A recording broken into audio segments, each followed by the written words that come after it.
A pleasant good day to everyone, and welcome again to the Pineapple series. As you're aware, we were talking about the National Standard Operating Procedures for Gender-Based Violence in Grenada with two very special persons, and we have a third person, Dr. Zuri Amalero Marshall, and she's joining with us, and we're so fortunate to have her. And so I'm going to give her the opportunity to bring greetings and tell us a bit about, what makes her, Dr. Marshall, one of our special guests in terms of talking about this National Standard Operating Procedure, in particular as it relates to the social context. So welcome. The floor is yours, Dr. Marshall. Thank you very much, Ms. Cornwall. Hello to everyone who is watching, listening. I am Zuri Amalero Marshall. I am in the United States right this minute, but I've been in Grenada for a long time. I taught at St. George's University, and I'm retired from that job. So that's why I'm in the United States right now, spending some time. I'm a psychologist by training, and psychology is, of course, one of the social sciences. And I've done a lot of teaching in education and a lot of other areas that are also fall a lot of times into social services. I've trained psychologists and social workers and those types of professionals who work in the area of social services, which is a pretty broad area. And we'll talk a little bit more about that shortly, I'm sure. But I joined with Ms. Jacqueline Seeley Burke and Dr. Tanya Frame to help Grenada to develop these standard operating procedures for gender-based violence. And of course, my area is the social services. It was an outstanding effort on the part of the Grenada government and the private sector, civil society. Even we interviewed victims or survivors. So everybody was really all in. Everybody was really, really participating at a very, very high level and doing very important work. And I'm sure that's why their participation was as enthusiastic as it was. And so it wasn't me or Ms. Seeley Burke or Dr. Frame who developed these standard operating procedures. It's Grenadians who developed these standard operating procedures. And we just guided that development. So this is a homegrown product, and it has to be, because now, soon it's time for implementation. And who will implement? Grenadians will implement. And so I'm looking forward to, moving to the next step for the training to take place and for these SOPs to be used, because it's critical. And it will make a huge difference when these are implemented in the kinds of services, the nature of the services, the quality of the services, the consistency of the services. These operating procedures are designed just for those reasons, to make things more consistent, to improve the quality, and to communicate to everyone in Grenada that this is happening. And I probably took too long. Ms. Cornwall, no, I'll turn it back over to you. It's fine, because you started the conversation and you had me thinking, because when we listened to your colleagues, we had such an interesting conversation around how police and justice, as well as health, how they mesh together, and why these two components needed to be a part of one entire document. For the average person, we might be struggling to think, why these 3 or 4 sectors intersecting and combining in that kind of way. And so we want you to tell us a bit about how does social services or the social sector, why are they all 3 together? And in particular, the social sector, why does it need to be involved? because we kind of now at this point, we get why justice, we get why police, and we kind of get why health. So tell us a bit about why social. Well, as you've just pointed out, social services, it's a pretty large group, and it encompasses a number of different types of services. So one of the most important reasons social services is even in here is because social services is the sector that works directly with victims and survivors for their personal recovery. In health, you see a doctor if you're injured and you get treatment for that. For police, you go to police and you figure out what your next steps are going to be. Justice, what it's going to be like when a judge begins to get involved in your case. But the social services are there for the victim's well-being. The victim is the primary target of all of the social services.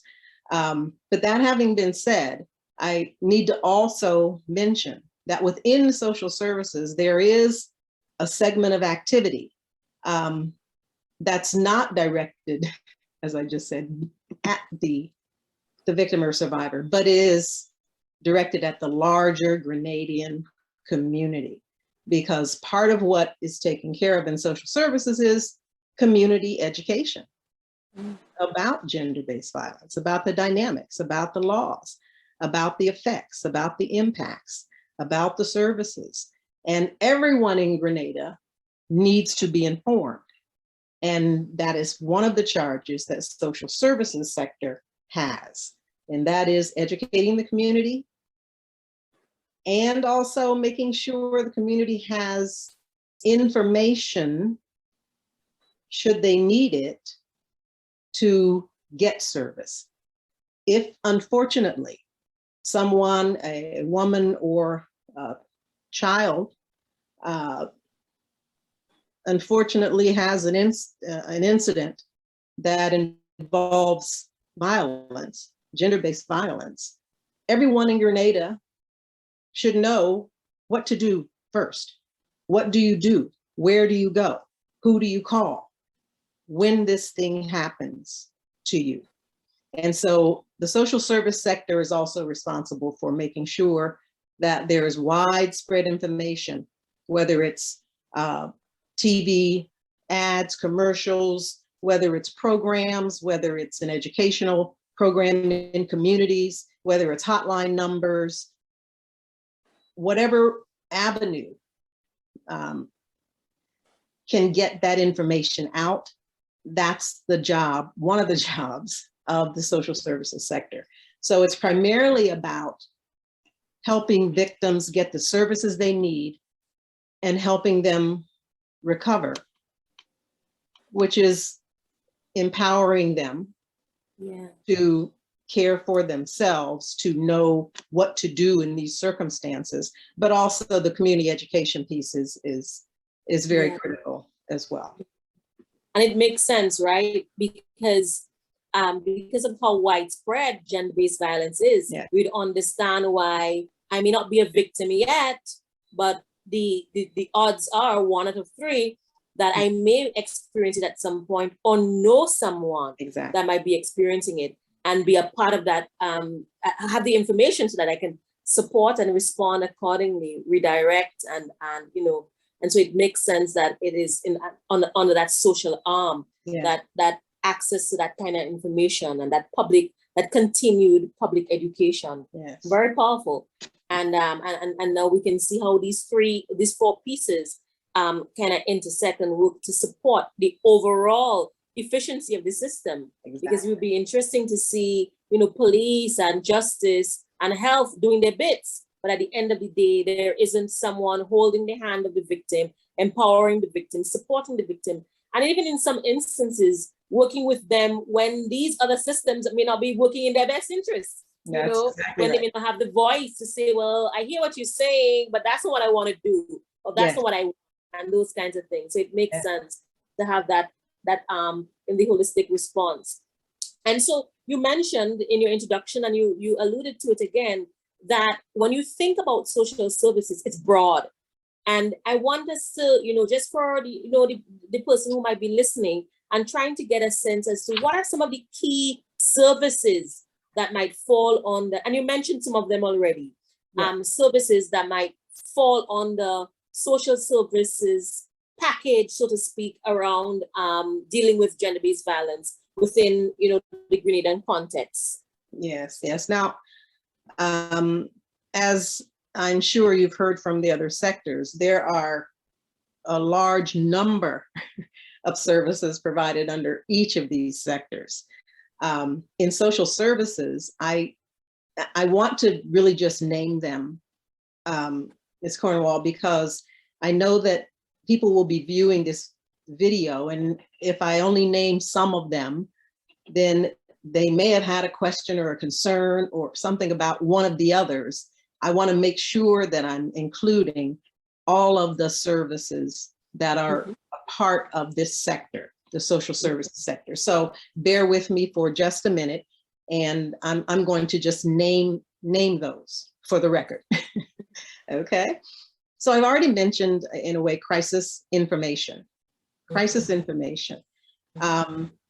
And that really is immediately useful.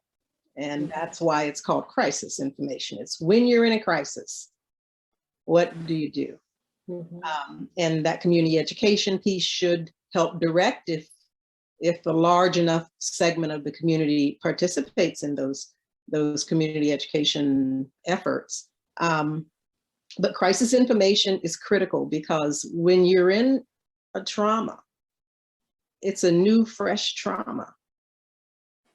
You need to have the simplest, most direct way to get things going, to help you get yourself out of that situation and begin to deal with the pain and the trauma that it will likely trigger. So crisis information is its own service. Crisis counseling is another service. Now, crisis counseling is when something happens and you call the number, and you may speak to someone on the phone, or you may go into, say, the gender-based violence unit, or you may go to the hospital. And those key places are supposed to be providing crisis counseling on the spot as it's needed immediately, because trauma it's in your head, it's in your heart, it's in your soul, and you need help at that point. You need someone to try to direct you, to try to comfort you. And that's what crisis counseling is about. That's different than the longer term counseling. It's a different service than the longer term counseling that is also within the social services. So psychosocial support and counseling. The counseling is done by professionals who've been trained in psychology or counseling or perhaps social work, and there are a few other areas as well. But that counseling that comes later, not much later, but it won't happen immediately, because it takes maybe the next day or in a few days. The SOPs speak to those kinds of things. So if a victim needs counseling based on the interaction that the professionals had with that victim in the crisis counseling segment, then referrals can be made to receive more long-term counseling, which many victims would benefit from. So there's the long-term counseling as well. There are helplines. Helplines are provided primarily, I think, well, I won't say primarily, I'm not sure. I was going to say by government, but I think there may be some other hotlines. In fact, I know there are, now that I think about it, some other numbers that come from other agencies, and those are distributed in the community education segment.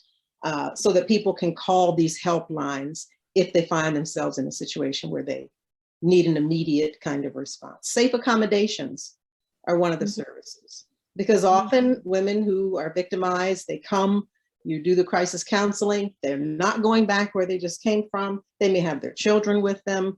They need a safe place to be. And this is a more short-term accommodation. But if they need a longer-term accommodation, it is the job of social services to put that plan together for that victim or survivor. Material and financial aid is another one of the issues that's handled in social services. The SEED program, there's some activity to try to make that more accessible, more quickly accessible to those who might need a little financial support for a while or material support. Legal and rights information is another area that's covered under social services. And this is not the police, this is not justice. This is information for a person who needs to interface perhaps with police or justice so that they know how to go about doing that. They know what their rights are, they know what the process looks like. So this legal and rights information is also a part of social services. Children's services, because we know, unfortunately, that girl children and sometimes boy children are abused, and they need service as well. Now, as you know, and I'm sure everyone in Grenada knows, that when a child's involved, we know who handles that. The Child Protection Authority handles everything that has to do with children in this arena of violence against children, or children who have experienced violence, or children who have witnessed violence, but children who are somehow traumatized by violence in their lives. And so the Child Protection Authority is the agency within social services that would handle all of the issues regarding children. I know I'm talking too much, but let me just finish. I mentioned community information. It's amazing. It's amazing information. I think it's educational as well. So, okay. All right. Well, I mentioned community information already, so I won't say that again. But then there is something that it's kind of a difficult service to get going, but it is so crucial. And that is assistance toward economic independence, recovery, and autonomy. There are so many women who have to stay where they are because they don't have another choice. Mm-hmm. They don't have a job. They don't have a skill. And that is part of this effort because it is so central to autonomy. Mm-hmm. It is so central to recovery, independence. And so that is also one of the areas that is covered under social services sector. And I'll stop there. And it's such a wide spectrum. Yes. And thank you so much for going into it. So we kind of have a sense, because I'm also seeing this as being empowering, for our listeners in terms of fully understanding the magnitude of, the range of services that should be available. And it leads me to, my next area of interrogation, which has to do with, how has the social services sector, how has it, influenced, victims' rights? Mm-hmm. Oh, yes. And I applaud Grenada for its victims' rights policy. I don't know as of this date whether it has been approved. Has it been approved, or is it still in that process, Ms. Cornwall? I think it's still in the process. Okay, well, as long as it's in the process, it's moving, right? So it's extremely important that we talk about victims' rights. Mm-hmm. And I mean, there's just some basic rights that are so critical when you're working with victims or survivors of gender-based violence. Being treated with dignity and respect, absolutely crucial, but unfortunately it doesn't always happen. But these standard operating procedures have been written very precisely and in great detail. And these operating procedures are going to be used by not just government, but all of the other agencies, NGOs, all the organizations that are working in this area of gender-based violence. Everyone will be doing the same thing, right? It's not the way it is right now, but everyone will be following these same operating procedures. Much less is going to slip through the cracks when everybody's reading from the same book. And that's what the standard operating procedures are about. Being treated with dignity and respect. We know that when a woman has been victimized or a child's been victimized, they're going to be in a state. They are carrying a great deal of pain. The worst thing that can happen in that instance is to seek a service and not be treated with respect. To be, well, why were you there? Well, you should have done this. That is not what these operating procedures allow. When a victim survivor comes to anyone who's providing social services, the book tells them exactly what they must do, and the victim's rights tell them exactly how they must do those things with dignity and respect. They have to respect these women's privacy. Grenada is a small place, but privacy is key. And every woman or child who comes for those services has to feel certain that what we talk about stays here, that my privacy is protected, and that is a right. The right to be kept informed, the right to competent service delivery. I mean, we all have a right. We don't want to go to a doctor that's not a trained doctor. We don't want to go to a doctor who is not following the codes and the standards of the medical profession. Grenada wouldn't allow that. Competent service delivery is an expectation, and it has to be provided. That is a human right. That is a human right. And so these SOPs are hopefully making it a little easier to stay on course, more difficult to sway off in the wrong direction. And another right now, this is the last right I'll talk about, of course, because this is really important. It sounds kind of like an add-on, but it is essential to the rest of the rights. You can file a complaint. The right to lay a complaint. You have the right, if you are not served well, if you are disrespected, if your privacy is invaded, you have a right to call someone out on that, to file a complaint and have it investigated. So that's empowering. That's empowering to know that all these services are being provided for me. But if someone's doing something that's violating a right, I have the right to lay a complaint.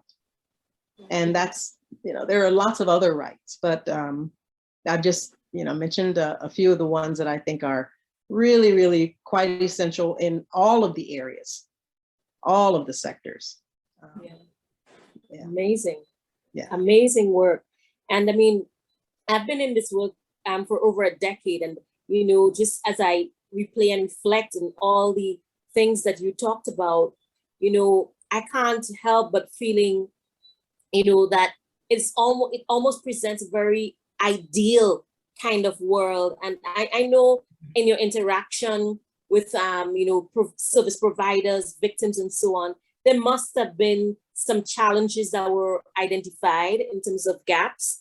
And so I don't want our viewers to think that we're so out of the loop, that Yeah. we don't recognize that there are real issues around service delivery, and many of which the SOPs are attempting to deal with. But if you can just share with, what you would say are two of the biggest gaps or two of the weakest areas of service delivery as it relates to social services, so that we can just connect with that and see how the SOPs are directly trying to mitigate against those.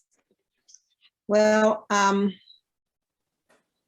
I think there are weaknesses, quite a few weaknesses in a lot of places, and I'm sure my colleagues probably they may have mentioned some of the same ones I'm going to mention. One of the biggest weaknesses in social services as they are now is that the services themselves are not standards based, and so they are not consistently provided. One person may do it a different way than another person. And there's human variation, but there is also a need. When I go to a social worker, that I could go to social worker A or social worker B, but I should get the same level and kind and standard of service. One of the things that I think these SOPs are going to do is level that field a little bit. So the service you get here is going to be of the same high quality as the service you get here, because there are lots of agencies that provide, the same services. Counseling, for instance, there are several agencies, including government, who provide counseling, but counseling can only be provided, as these SOPs say clearly, by trained professionals in the area of counseling. And there are certain types of counseling that are recommended because they tend to work better for this problem, gender-based violence. So I think consistency across the different service providers is something that the SOPs will have a tremendous impact on, because the SOPs clearly state who should be providing what services, what training they should have, what experience they should have, what process they should follow, what protocol they should use. It is very clearly laid out, and it's the same for this agency as it is for that agency. So consistency is a weakness right now, and I think the SOPs are really going to address that. One other area of weakness is coordination, of course, coordination between and among sectors, coordination within the social services sector. One of the things that happens in social services is referrals, because one person can't do everything that needs to be done. And so there's a need to refer to another agency, to another person, to keep that healing process in motion. And the SOPs, it's not so much the SOPs as the referral process has been, I think, very, very tightly laid out in the SOP document. We have a referral pathway that will make referring much easier, quicker, and more consistent across the needs that you refer for. So we have a referral pathway that says that if someone comes in for crisis counseling and they need long-term counseling, it looks like they need more than just talk tonight and tomorrow morning. they may need more long-term counseling. This referral pathway will tell that service provider who provides, what other agencies, organizations in Grenada provide that service. What's the phone number? I mean, it's like, it's right there in front of you. It is a document, a pathway that points here and points there. If you need this, there's an arrow that points here. These 5 agencies do that. These are their telephone numbers. Get on the phone and call now, and then work out, you know, that process of moving that person into that next level of service. But I think the referral pathway is going to help a lot with coordination, because everybody knows who's providing what and knows how to reach them, which is, you know, those are just time-saving, that's time-saving information. And you shouldn't have to, if you're a service provider in social services, you shouldn't have to, you know, call around and ask, well, who does this and who does that? That has been done, and it's part of the SOP document that I think will help with coordination. Excellent. I mean, I think it's a really good place for us to, you know, to end our conversation tonight, because it talks about, you know, tying it right back to that multi-sectoral approach. Yes. I mean, these are a lot of moving pieces, and hearing you talk about coordination amongst and within, it makes a lot of sense that, you know, sometimes as things operate outside of the SOPs, that things might be falling through the cracks without a direct effort to pull things together and hold things together. Mm-hmm. And the SOPs in itself offers that guidance, Yeah, for service providers, and the empowerment for victims so that they can adequately, you know, navigate. And at the end, the user, the victims, the persons requiring the support can, you know, effectively navigate the system and get the best out of it, and get the support that they need, so that this cycles could be, you know, broken, and then they can recover, you know, because the system would have created this efficient mechanism. And so we know that once it's implemented, that indeed it's a document that is really going to make a big difference. So thank you so much, Dr. Marshall. I'm just going to allow you to, if you want to make any closing remarks before we close off this final part of the Pineapple series, talking about the SOPs that were implemented to end gender-based violence in Grenada.